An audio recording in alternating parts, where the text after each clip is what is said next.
Economy के question को देखते हैं। एक ऑयल पाइपलाइन बनाई गई है, मुंद्रा जो गुजरात में है, वहां से पानीपत जो हरियाणा में, यहां तक के लिए ये ऑयल पाइपलाइन आईओसीएल ने स्थापित की है। जापान दुनिया की सबसे बड़ी अर्थव्यवस्थाओं में से तीसरे स्थान पर था, जो अब फिसलकर चौथे स्थान पर आ गया है। अभी बात करें तो दुनिया की तीन सबसे बड़ी अर्थव्यवस्थाएं अमेरिका, चीन, जर्मनी, और फोर्थ पर आ गया है जापान। फिफ्थ पर भारत है। सभी को राम राम। हाल फिलहाल के मंथली करंट अफेयर सीरीज में आपका स्वागत है। इस सीरीज में हम मंथली करंट अफेयर्स को मैप के साथ डिस्कस करेंगे। देखो, मैप के साथ डिस्कस करने का फायदा है कि पॉइंट आपको लंबे समय तक याद रहते हैं। अगर आपको एग्जाम में करेक्ट आंसर भी नहीं आता है तो भी आप मैप की वजह से आइडिया लगा सकते हो कि ये क्वेश्चन मैंने इंडिया के मैप में किस पार्ट में देखा था। इसके साथ ही हम पॉइंट से रिलेटेड इमेजेस का भी यूज करते हैं। इन सब से आपको करंट अफेयर्स याद करना इजी रहता है और साथ ही लंबे समय तक याद भी रहता है। इसकी पीडीएफ आप हमारे टेलीग्राम चैनल या ग्रुप से डाउनलोड कर सकते हैं। इसके बारे में लेक्चर के एंड में डिस्कस करेंगे। लेक्चर को कंटिन्यू करते हैं। फरवरी 2024 में कितने अमृत भारत स्टेशन का शिलान्यास किया गया? 533 का शिलान्यास किया गया। इंपॉर्टेंट क्वेश्चन ये नहीं है कि फरवरी 2024 में कितने रेलवे स्टेशनों का अमृत भारत स्टेशन का शिलान्यास किया गया। इंपॉर्टेंट क्वेश्चन ये है कि एक तो ये योजना 2023 में शुरू की गई थी और इसका उद्देश्य है पूरे भारत भर में, देश भर में 1309 रेलवे स्टेशनों का आधुनिकीकरण करना। स्पेस टॉपिक को देखते हैं। 2025 में गगनयान मिशन के द्वारा कितने एस्ट्रोनॉट्स को अंतरिक्ष में भेजा जाएगा? स्पेस में 4 एस्ट्रोनॉट्स को भेजा जाएगा, जिनके नाम है प्रशांत नायर, अंगद प्रताप, अजीत कृष्णन और शुभांशु शुक्ला। इन्हें एस्ट्रोनॉट ट्रेनिंग फैसिलिटी जो बेंगलोर में है, यहां पर ट्रेनिंग दी जा रही है। इस मिशन के तहत 3 मिशन भेजे जाएंगे, जिसमें से 2 तो मानव रहित रहेंगे और 1 मानव युक्त, जिसमें इन चारों को अंतरिक्ष में भेजा जाएगा। चंद्रयान 3 की बात करें, इंपॉर्टेंट क्वेश्चन है, क्वेश्चन आने के चांसेस है। इसका लॉन्च व्हीकल था LVM-3M4, launch vehicle mark 3। M4 का मतलब है ऑपरेशनल मिशन, यानी ये LVM-3 लॉन्च व्हीकल मार्क 3 का 4th ऑपरेशनल मिशन था। ज्यादातर चांसेस है LVM-3, इतना ही आपके ऑप्शन में रहे, launch vehicle mark 3। Lander Vikram था और रोवर का नाम था प्रज्ञान। स्पेस में सर्वाधिक समय तक रहने वाले एस्ट्रोनॉट ओलेग कोनोनेंको है। ये 5 जून तक स्पेस में रहेंगे और 5 जून तक इनके स्पेस में 1000 दिन पूरे हो जाएंगे। इंपॉर्टेंट अपॉइंटमेंट्स को देखते हैं। भारत का दूसरा लोकपाल नियुक्त किया गया है अजय मणिकराव खानविलकर जी को। इससे पहले पिनाकी चंद्र घोष लोकपाल थे, जिनका कार्यकाल 2022 में समाप्त हो गया था। इसके बाद प्रदीप कुमार मोहिंती को अतिरिक्त लोकपाल के रूप में कार्यभार सौंपा गया था। देखो, लोकपाल के बारे में इंपॉर्टेंट चीजें देख लेते हैं। एक तो इसका गठन लोकपाल और लोकायुक्त अधिनियम 2013 के तहत किया गया था, जिसको बाद में अमेंड भी किया गया। संशोधन 2016 में हुआ था इसका। इसमें एक अध्यक्ष रहते हैं, जो फिलहाल अजय मणिकराव खानविलकर जी हैं, और अधिकतम 8 सदस्य हो सकते हैं। जो चेयरपर्सन है, जो अध्यक्ष हैं, और सदस्यों का कार्यकाल या तो 5 साल तक रहता है या जब तक उनकी एज 70 साल से ऊपर की ना हो जाए। दोनों में से जो भी पहले हो जाए उनका रिटायरमेंट हो जाएगी। इनकी नियुक्ति की सिफारिश एक चयन समिति बनाई है, वो करती है। ये सिफारिश राष्ट्रपति को भेजते हैं और राष्ट्रपति इनकी नियुक्ति करता है। चयन समिति में प्रधानमंत्री तो अध्यक्ष होते हैं, इनके अलावा लोकसभा अध्यक्ष होते हैं चयन समिति में, और लोकसभा में विपक्ष के नेता होते हैं। साथ ही भारत के मुख्य न्यायाधीश chief justice of India CJI या उनके द्वारा नामित कोई और न्यायाधीश, और इनके अलावा एक प्रख्यात न्यायविद जिन्हें कानून के बारे में पता हो, कानून की नॉलेज हो, ये चयन समिति में रहते हैं। और चयन समिति राष्ट्रपति को सिफारिश भेजती है, जिस पर राष्ट्रपति इन्हें अपॉइंट करता है। Try telecom regulatory authority of India, इनके अध्यक्ष चेयरमैन अनिल कुमार लोहाली है। ट्राई का काम जो भी दूरसंचार सेवाएं हैं, जैसे आपका मोबाइल हो गया, टेलीफोन, या जो भी इंटरनेट हो गया, उनका विकास करना, सेवाओं को बेहतर बनाना, जिससे कस्टमर का शोषण ना हो, उनको बेहतर सर्विस मिले। IRCTC के चेयरमैन और MD हैं संजय कुमार जैन। इंडियन आर्मी के vice chief lieutenant general Upendra Dwivedi हैं। और अगर चीफ ऑफ आर्मी स्टाफ की बात की जाए, जनरल मनोज पांडे जी है। भारत का सबसे बड़ा थिएटर फेस्टिवल का नाम भारत रंग महोत्सव है, जिसका आयोजन करते हैं राष्ट्रीय नाट्य विद्यालय, जो न्यू दिल्ली में है। इसको एनएसडी के नाम से भी जाना जाता है, national school of drama. Bharat रंग महोत्सव साल में एक बार आता है और यह राष्ट्रीय थिएटर महोत्सव है। ऑस्ट्रेलियन ओपन हुआ था। क्वेश्चन है वहां पर जो ग्रैंड स्लैम जीता है, टेनिस प्रतियोगिता जीतने वाले सबसे उम्रदराज खिलाड़ी बने रोहन बोपन्ना। रोहन बोपन्ना ने ऑस्ट्रेलियन ओपन के डबल्स में ग्रैंड स्लैम जीता है। इसमें रोहन बोपन्ना और उनके ऑस्ट्रेलियन साथी थे मैथ्यू एबडेन। इन्होंने इटली के सिमोन बोलेली और एंड्रिया वावासोरी को हराया था। इसके साथ ही ये WTA ranking, world tennis association ranking में पहले स्थान पर पहुंचने वाले सबसे उम्रदराज खिलाड़ी बन गए हैं। मतलब अगर क्वेश्चन आ जाए ऑस्ट्रेलियन ओपन में डबल्स में सबसे उम्रदराज खिलाड़ी कौन है जिन्होंने ग्रैंड स्लैम जीता है, रोहन बोपन्ना है। ग्रैंड स्लैम टेनिस प्रतियोगिता को जीतने वाले सबसे उम्रदराज खिलाड़ी बन गए हैं। इसके साथ ही ये सबसे उम्रदराज खिलाड़ी बन गए हैं जो WTA में फर्स्ट रैंकिंग पर पहुंचे हैं। ऑस्ट्रेलियन ओपन की बात करें तो पुरुष एकल में जैनिक सिन्नर जो इटली के हैं, इन्होंने ग्रैंड स्लैम जीता है। और महिला एकल में आर्याना सबालेंका जो बेलारूस की रहने वाली हैं, इन्होंने महिला एकल का खिताब जीता है। ऑस्ट्रेलियन ओपन का कोर्ट हार्ड होता है।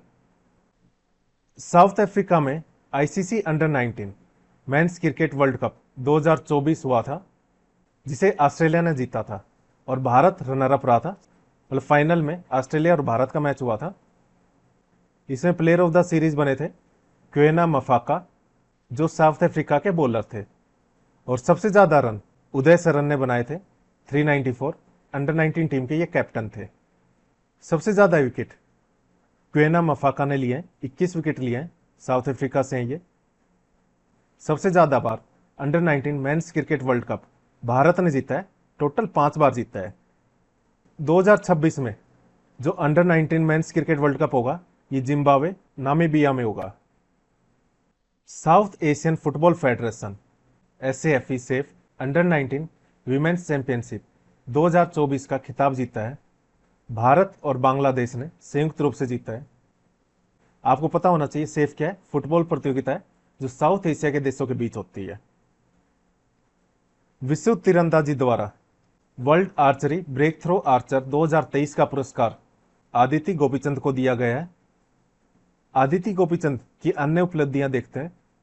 एक तो इनको 2024 में अर्जुन अवार्ड 2023 से सम्मानित किया गया था और 2023 में जर्मनी में विश्व तीरंदाजी चैंपियनशिप, वर्ल्ड आर्चरी चैंपियनशिप हुई थी, जिसमें सबसे कम उम्र की खिलाड़ी बनी थी जिनको स्वर्ण पदक मिला था। 2023 में आयरलैंड में विश्व तीरंदाजी युवा चैंपियनशिप, यहाँ पे युवा चैंपियनशिप की बात हो रही है, इसमें भी ये स्वर्ण पदक जीतने वाली पहली भारतीय बनी थी। चीन में एशियन गेम्स हुए थे 2023 में। इसमें व्यक्तिगत स्पर्धा में इन्होंने कांस्य पदक जीता था, ब्रॉन्ज मेडल, और वीमेन्स कंपाउंड स्पर्धा में गोल्ड मेडल जीता था, स्वर्ण पदक। इंपॉर्टेंट डेज देखते हैं। वर्ल्ड वेटलैंड डे, विश्व आर्द्रभूमि दिवस, ये डिस्कस कर चुके हैं। 2 फरवरी को मनाया जाता है और इसकी थीम है वेटलैंड्स एंड ह्यूमन वेलबींग। अगर 2023 की थीम पे क्वेश्चन आ जाए, उस टाइम की थीम थी वेटलैंड रिस्टोरेशन। 4 फरवरी को वर्ल्ड कैंसर डे मनाया जाता है। इस बार की थीम थी close the care gap, everyone deserve access to cancer care.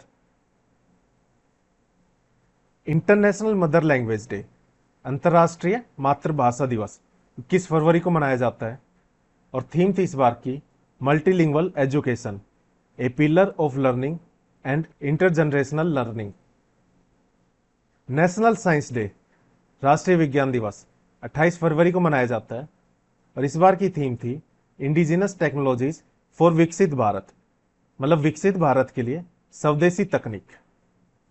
Raman effect की खोज हुई थी। इसके उपलक्ष्य में हर साल 28 फरवरी को नेशनल साइंस डे मनाया जाता है और रमन इफेक्ट CV रमन ने खोज की थी इसकी, जिसके लिए इनको 1930 में नोबेल प्राइज ही मिला था। अवार्ड्स को कवर करते हैं। महाराष्ट्र का स्टेट का हाईएस्ट अवार्ड है महाराष्ट्र भूषण। एक बार फिर से कैपिटल, सीएम और गवर्नर को देख लेते हैं।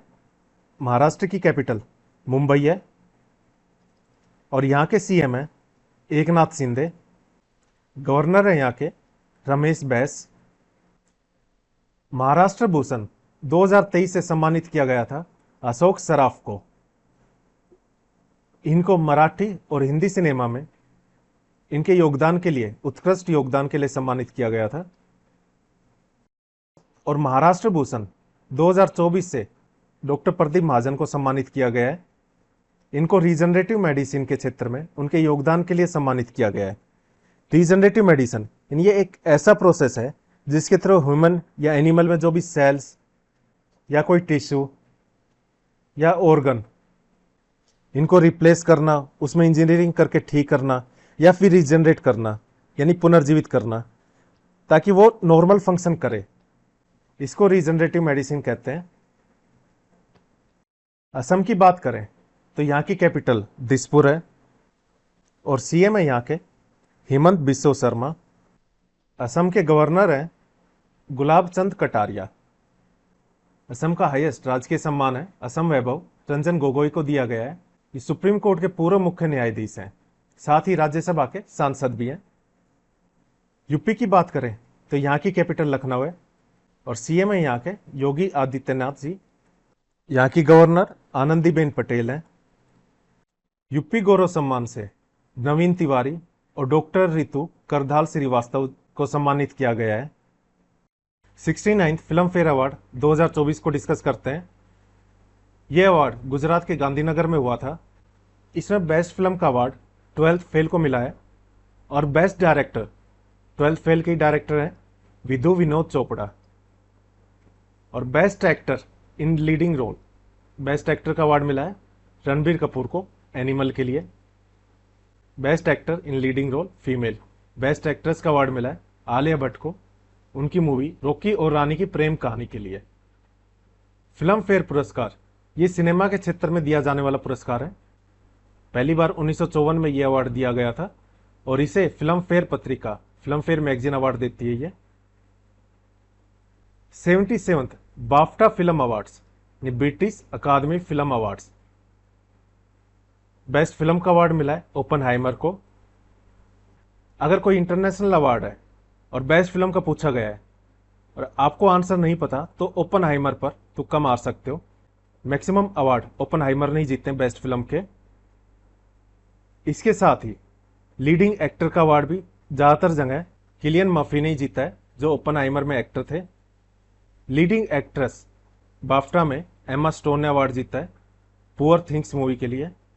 और आउटस्टैंडिंग ब्रिटिश फिल्म का award the zone of interest ने जीता है। Dada Saheb Phalke international film festival award 2024 दिया गया था। इसमें फिल्म ऑफ द ईयर सालार को दिया गया। बेस्ट फिल्म जवान और बेस्ट फिल्म अगर क्रिटिक्स की बात करें तो 12th फेल ने यह अवार्ड जीता है। Best international feature film Oppenheimer ने अवार्ड जीता है। और best short film good morning ने Dada Saheb Phalke international film festival award जीता है। बेस्ट डायरेक्टर का अवार्ड जीता है संदीप रेड्डी वांगा ने जो एनिमल के डायरेक्टर थे।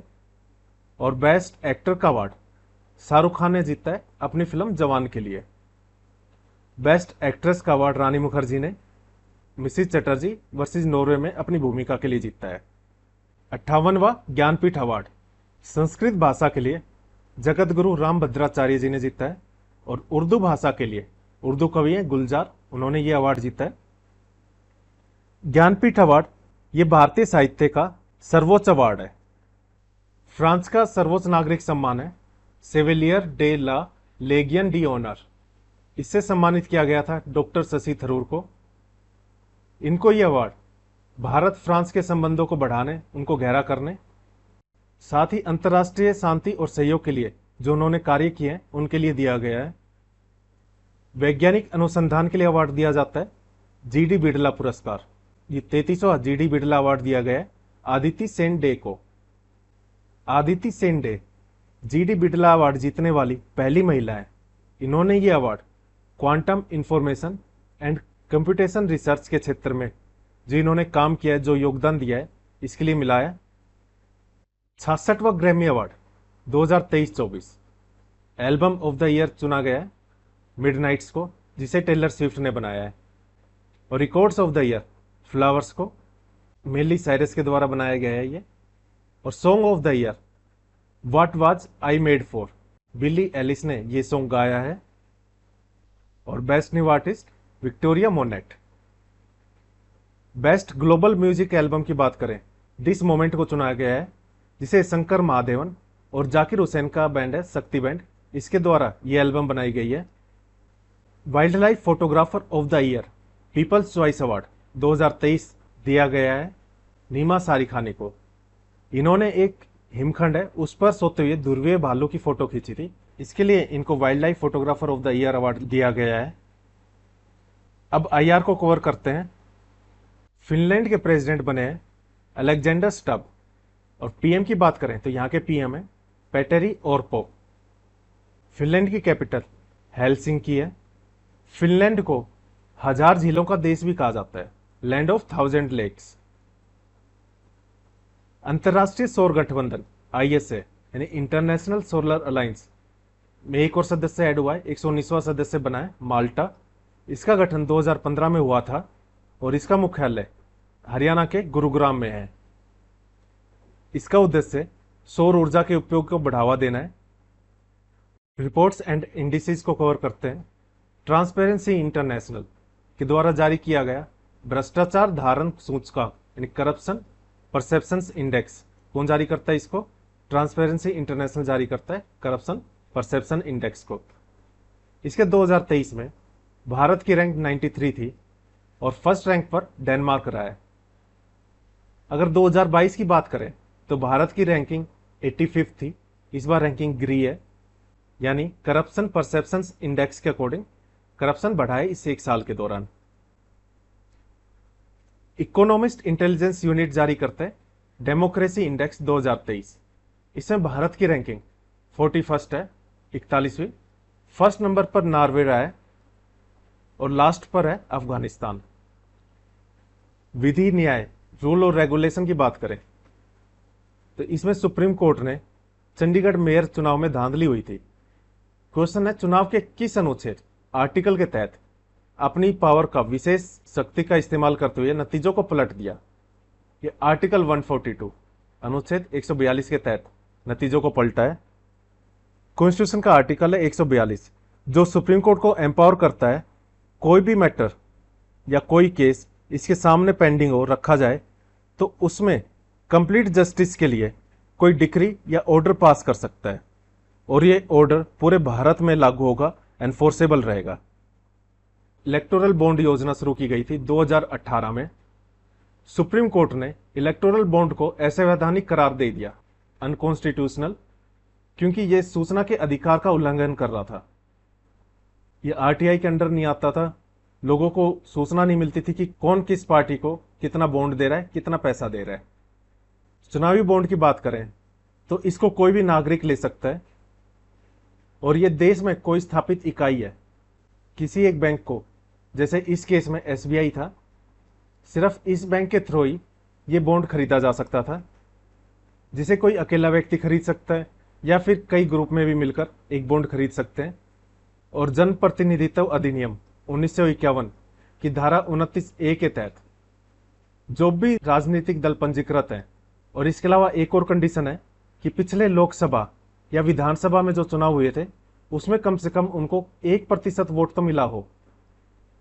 ये एक तो वो पंजीकृत हो, रजिस्टर्ड हो, और पिछले चुनाव में 1% वोट मिला हो।